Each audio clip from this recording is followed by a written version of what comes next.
안녕하세요 여러분. 여러분의 참신한 소송 코치 법무법인 참의 신정현 변호사입니다. 오늘은 최근에 가슴 아픈 소식이 있었죠. 조국 후보자님의 여러 가지 의혹이 발표가 됐는데요. 어쨌든 그 의혹들은 조국 후보 측에서도 합리적인 의혹이라고 인정을 했고, 거기에 대해서 어떤 해명을 어떻게 하는지에 대해서는 한번 들어보겠습니다. 여기에 대해서는 국민들이 관심 있는 거는 그 잣대겠죠.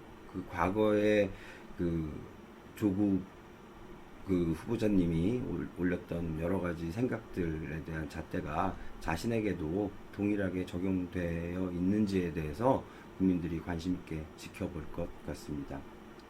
오늘 제가 말씀드릴 부분은 그런 무거운 부분은 아니고요.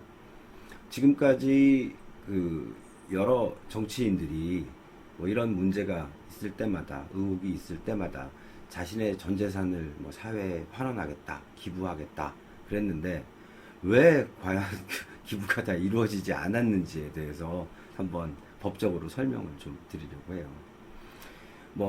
일종의 기부를 하겠다라고 하는 것은 법률 계약으로 따지면 징역계약입니다. 이 징역계약은 민법 554조에 의해서 당사자 일방이 의사를 밝히고 상대방이 이를 수락해야 돼요.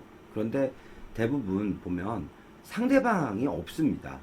국가에 기부하겠다, 아니면 국민을 위해서 기부하겠다, 국민 전원이 승인을 해야 된다는 건지 뭔지 모르겠는데, 다음엔 제가 승인을 한번, 누가 그런 일이 있으면 저도 국민의 한 사람이니까 제가 승인을 해보려고 해요. 그런데 또 한 가지의 문제점이 있습니다. 두 번째는 서면에 의해 555조인데요.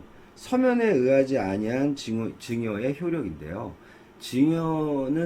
증여를 서면의 의사로 표현하지 않았을 시에는 언제든지 해제할 수가 있습니다. 그러니까 말만으로 이렇게 증여한다고 하는 거는 안 하면 그만인 것이죠. 그냥 말뿐인 것이죠. 그리고 또 이번에 증여의 기부의 방식을 보면 이사회 의결을 걸쳐서 또 한 가지는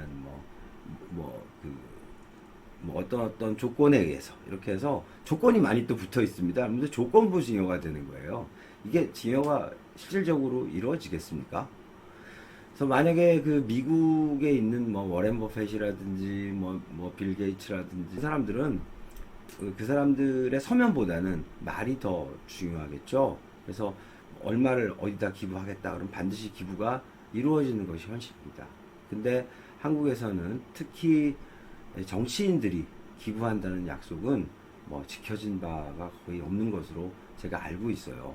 그래서 그런 부분이, 이런 법적인 문제가 있다. 그러니까 기부한다는 말을 믿을 수만은 없는 것이다. 만약 어떻게 하면 되는 것이냐면, 그걸 서면으로 써서 국가기관 어디에 기부를 한다 그러고 그 기관이 동의를 하면 증여의 계약이 성립이 되는 것입니다.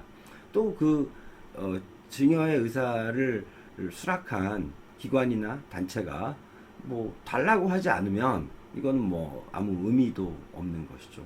그래서 오늘 제가 이 생각이 든 거는, 여태까지 기부하시겠다고 하신 정치인들도 많고 한데, 마침 최근에 조국 후보님의 문제가 있었지만 왜 그 기부가 이루어지지 않았을까라는 것에 대해서 한번 생각하면서 이 영상을 올리게 되었습니다.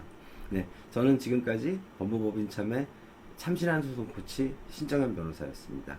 여러분 감사합니다.